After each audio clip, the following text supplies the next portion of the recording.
Hey everyone, we're Rally and I'm Scotty Shaw. I'm Nick Lamella, and we built Rally to solve the problems that we've uncovered in our personal and professional lives thus far.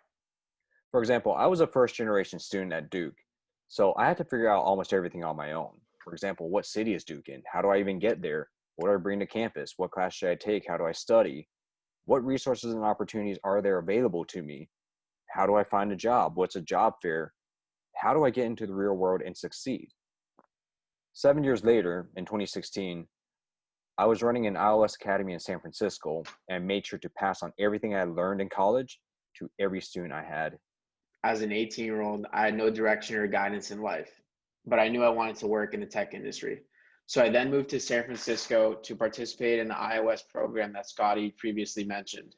While I was there, Scotty gave me all of his life lessons he's learned throughout his life, and I then used these to find success and stay in Silicon Valley. Since I've been there, I launched my own company and I've gone on to work in multiple disciplines within the tech industry, such as product design and sales.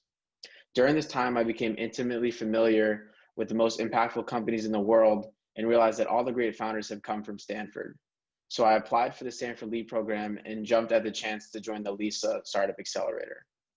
Although I have different challenges from Scotty's, such as coming from a non-traditional background, studying in an online program, and moving back to the small town during the pandemic, I'm a completely transformed person from who I was when I first left here for Silicon Valley. Take us back to before you left. What was it like growing up in a small town? Yeah, actually, my graduating high school class had about 92 students in it, class of 2016, and it was a very limited perspective, not very much diversity at all. Everyone came from a similar background and had similar interests, and it was not very motivating. If you wanted to do something different than the majority mindset of everyone, people would look down on you. They discourage you from trying new things, and it was rough to try and even just work on an idea or a creative outlet for yourself. So basically, there's a lot of limited opportunities and resources, right? Absolutely, there was very little resources or opportunities. If even if I wanted to work a tech job today where I live, it would be impossible. So yeah, you really wish you could be there, don't you? Absolutely. I have an immense love for the city. But with a pandemic going on, a lot of us aren't even able to stay there or we're locked into our houses.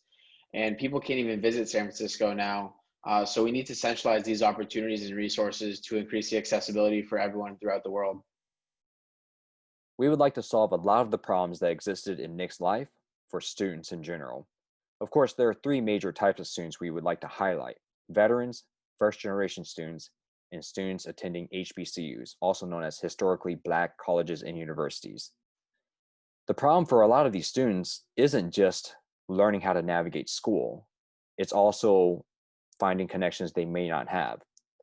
It's also learning how to study, how to navigate the course material they're seeing for the first time. Sometimes, and it's an intensity they've never experienced. Sometimes they're coming off an education gap because they were in the service. Sometimes they just don't know what college is about. They were simply told that's your way out into a better life. So they're doing what they can. And when you have these achievements, what's next? How do you present that in a well polished resume that meets the standards of employers? If we can't go to where the students are in person, then what we can do is bring them all to us by providing free large scale hackathons. We've already run this several times, so we have successful solution prototypes. And for Rally itself, we've made initial progress with our go-to market strategies. First, I'd like to talk about some of our solution prototypes in the past. When the pandemic first struck and the US government declared the national shutdown, we are already operating Hack COVID. We ran it multiple times, and we'd like to highlight that by our second one, we already had 173 participants. They have all these different skills: Python, Java, product, Amazon Web Services. They're from lots of different places. More importantly, they submitted a lot of these great projects. In fact, 31 in total. For Hack COVID 3, We had 38. And most important, one of our winners, Contain It, is built by someone called Shezan Meredia. Contain It and his team, they won other hackathons. They went on to become a project called Novid, which uses Bluetooth tracing, and they're already featured in these big names. We then expanded on Hack COVID to create EU versus virus. We supported the European Commission and helped them create this event that saw 2,235 new partnerships created with 500 some partners. More importantly, we had over 30,000 participants. Now, for our current iteration, our current solution, we're partnering with Vets in Tech, an organization based in San Francisco supporting veterans. And they have a lot of major partners and sponsors who are willing to help out: Google, Microsoft, LinkedIn, Cisco, Adobe. Our strategy is to work with Vets in Tech to support veterans, but more importantly, they are a proven name with veterans. These companies that have supported them before, by supporting our event, they will help us reach out to all the high schools and colleges. From there, we can gather large numbers of students. In fact, we already have advisors coming in from the Duke Fuqua School of Business, Salesforce, the Congressional App Challenge, IBM, the World Economic Forum, the Harvard Medical School. And we've just started recruiting. We've just signed on with Vets in Tech a week ago. With all that progress made already, we can make a lot more progress very quickly. And from there, our profit model can come into play. As you can see, our profit model has 4 primary sources of revenue. As for expenses, we only really have to worry about 2 main types. One is operations. How do we acquire more users? We can do that through marketing our hackathons, which relies primarily on sponsors, branding, and prizes. Of course, sponsors and branding don't really spend much money, if any. Prizes, we don't have to deal with venue, food, shirts, but we do have to offer some prizes. Thankfully, that can be covered by sponsors. For overhead, we rely on MailChimp, Slack, Typeform. These are tools that help us maintain our community, build our community, grow. But even then, we could try to reduce those costs down to 0.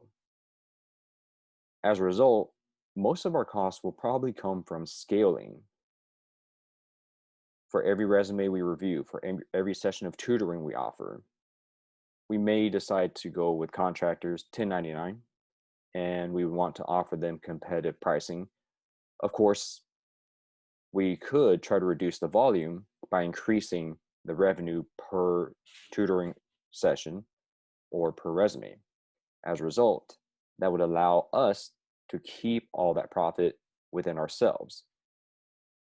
By reducing our expenses and playing with the possibility of revenues versus expenses per resume per tutoring session, we could theoretically capture 100% of our revenues. As a result, our profits could actually be 100% of our revenues. To recap, we have the experience needed to help others weather the storm during this global pandemic and recession. Going back to my early years at Duke, graduating to the recession, as well as Nick's going from a non-traditional background to San Francisco to Stanford lead. We also have proven methods of gathering and acquiring large numbers of users for very low costs. And from there, we'll be able to draw streams of revenues in 4 different ways. That doesn't even include the ability to scale and the potential investments. If you'd like more information, please visit us at RALLYtoUS or email us directly. Thank you and have a good day.